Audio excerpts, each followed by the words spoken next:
queremos encontrar la medida de cada ángulo interior faltante de los triángulos dados. Note que nuestro primer triángulo es un triángulo escaleno. Porque todos los lados tienen diferentes longitudes y, por lo tanto, todos los ángulos tienen una medida diferente. Nuestro segundo triángulo es un triángulo rectángulo, porque uno de los ángulos interiores mide 90 grados. Y finalmente, el tercer triángulo es un triángulo isósceles. Porque dos lados tienen la misma longitud y, por lo tanto, los ángulos base, o los ángulos opuestos a los lados de igual longitud, tienen la misma medida. Observe cómo aquí ambos están etiquetados con grados Z. Sin embargo, independientemente del triángulo, la suma de los ángulos interiores siempre debe ser igual a 180 grados. Y podemos usar este hecho para establecer ecuaciones, y resolver los ángulos desconocidos en cada triángulo. Mirando nuestro primer ejemplo, x más 43 más 64 debe ser igual a 180.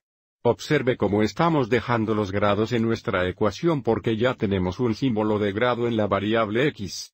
Así que ahora resolveremos esto para x. 43 más 64 es igual a 107, entonces tenemos x más 107 es igual a 180. Y restaré 107 de ambos lados para resolver x.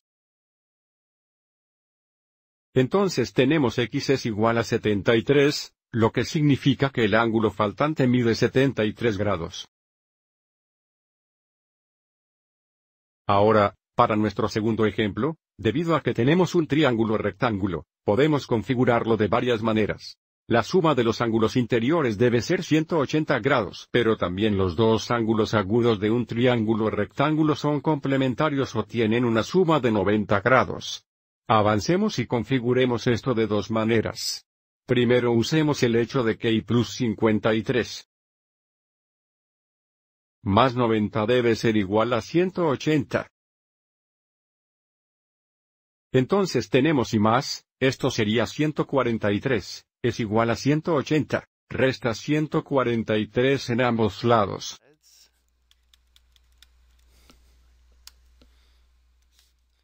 Y tenemos y es igual a 180 menos 143 es 37.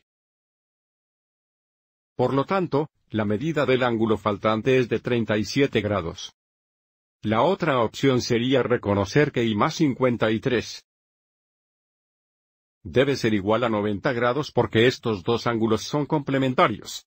Restando 53 en ambos lados, obtenemos el mismo resultado, y es igual a 37. Y finalmente, para nuestro triángulo isósceles, nuestra ecuación sería z más 36 es igual a 180.